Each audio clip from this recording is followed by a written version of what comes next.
Imagine que t'as consacré une quantité astronomique d'heures à réviser ton examen. T'as mis tellement d'efforts, t'as sacrifié tellement de temps juste pour avoir la note que tu veux, tout ça pour ce foutu Parcoursup. Et le jour du contrôle, qu'est-ce qui se passe? Eh ben tu paniques, Makai, tu paniques, tout va mal. Tu commences à paniquer de baiser. Tout devient vide dans ta tête et t'as même du mal à te rappeler des connaissances les plus simples. Tu perds un temps précieux et tu commences à te demander si tout ce que tu as fait n'a servi à rien. Littéralement, t'en es à un point où t'as besoin de ta calculatrice pour calculer 2 plus 2. Ah non, là ça ne va plus, c'est pas bon là. Tu vois maintenant, tout le monde te parle des meilleures astuces, des meilleures techniques, des meilleures routines de révision pour avoir les meilleures notes possibles, mais personne t'a jamais expliqué comment réussir le contrôle et se mettre dans les meilleures conditions possibles. Une fois que t'as révisé, comment est-ce que tu fais pour te transformer en Super Saiyan afin d'employer ton plein potentiel? C'est ce que je vais te partager avec toi dès maintenant dans cette vidéo. J'ai pas envie de te faire perdre ton temps plus longtemps, alors je vais te partager une technique que tu peux réaliser là maintenant. Cette technique, c'est la visualisation, et même si au premier abord ça paraît super what the fuck, de quoi est-ce que tu me parles, Maxime? La visualisation, qu'est-ce que c'est que ce bordel? Eh bien c'est elle qui te permettra d'avoir confiance en toi pour ne pas être paralysé et avoir des trous de mémoire pendant ton contrôle. La visualisation, c'est comme si tu t'entraînais dans ta tête avant un examen, un peu comme un go muscu qui imagine pousser 100 kg au développé couché pour établir plus de connexion entre son cerveau et ses muscles. Et bah là tu vas faire la même chose, imagine-toi en train de passer l'examen, tu te vois rentrer dans la salle, t'asseoir, lire les questions, te poser, sortir ta trousse et répondre avec assurance. Pense aux petits détails comme si tu vivais la situation pour de vrai. Imagine le bruit de la salle, ta respiration, le stylo qui est dans ta main droite, ton Tipex, ta trousse,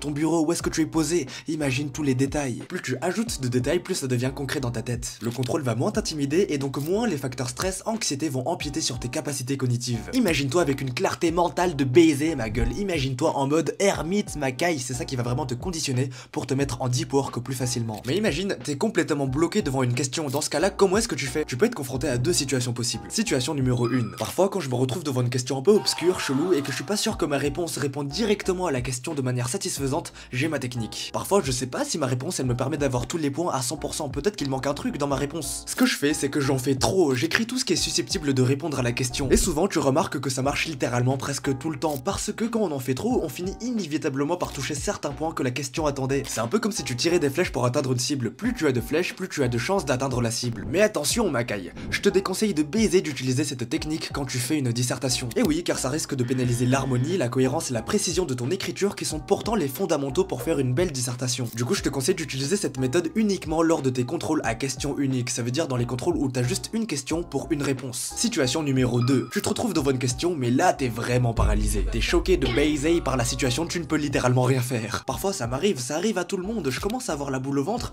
mais ce que tu dois faire c'est pas laisser le stress te conquérir, mais c'est toi-même conquérir le stress pour rebondir dessus. Prends une grande inspiration, fais le vide dans ta tête quelques secondes et relis la question mot par mot comme si c'était la première fois que tu la lisais. Souvent ce qui se passe avec cette nouvelle approche, c'est que j'arrive à reconstruire une piste de réflexion, il y a quelque chose de nouveau qui me revient en tête, et c'est ça qui me permet de pas rester bloqué sur la question. Dès que t'as une nouvelle étincelle, une nouvelle idée dans ta tête, écris-la directement sur le brouillon pour la clarifier, pour potentiellement la développer si elle est bien. Et puis en vrai, on va pas se le cacher, si t'as pas la bonne réponse à une, deux questions, qu'est-ce qu'on en a rien à foutre en vrai? Je te le rappelle, mais ce qui compte le plus, c'est pas de répondre parfaitement à toutes les questions, mais c'est plutôt d'amasser le maximum de points. C'est avant tout ça les règles du jeu. Du coup, laisse une croix sur la question difficile avant d'y revenir quand t'auras d'abord fini de répondre à toutes les autres questions au maximum. Quand tu passes ton contrôle, il faut vraiment que tu penses en priorité de gratter chaque petit point comme un rapace dans toutes les questions où tu peux gratter des points. Un autre conseil super important mais dont personne ne parle, c'est l'alimentation le jour de l'examen. Alors qu'est-ce que tu dois manger, ou plutôt qu'est-ce que tu ne dois pas manger le jour de ton contrôle? Avant de passer ton contrôle, il faut pas que tu manges de glucides, pas de riz, pas de pâtes, pas de nouilles et surtout pas de sucre mon pote. Parce que si tu manges ces trucs, ce qui va se passer c'est que tu vas avoir un gros pic de fatigue causé par un gros pic de glycémie de baiser au milieu de ton examen. Et crois-moi, ça c'est vraiment pas drôle. Au lieu de manger tous ces glucides, sucre, produits transformés, juste mange de la protéine et des légumes. Littéralement, crois-moi, fais cuire 4 œufs dès le matin, mange-les avant ton contrôle et tu vas avoir une super clarté mentale. Prendre ça pour ton petit déj, c'est bien meilleur que de prendre un bol de céréales ou une autre connerie de ce genre. Maintenant, la prochaine chose qui te rendra plus performant pendant ton contrôle, c'est de te mettre en mode chinois déter. Ne t'inquiète pas, Makai, je vais t'expliquer en quoi ça consiste de se mettre en mode chinois déter. Frérot, je me souviens le jour où j'ai passé mon bac écrit de français, j'avais le cœur qui battait incroyablement vite. J'avais les mains et les pieds qui tremblaient, qui galéraient, qui gelaient. C'était archi stressant pour moi parce que littéralement, le bac écrit de français et le bac oral, c'est les épreuves les plus importantes pour moi de tout le lycée. Parce que c'est ces notes qui vont m'aider pour Parcoursup pour avoir une bonne université, et si j'ai pas une bonne université, je suis littéralement renvoyé dans une usine Temu en Chine. Mais tel un étudiant stoïque, résilient, je me suis mis en mode chinois déter.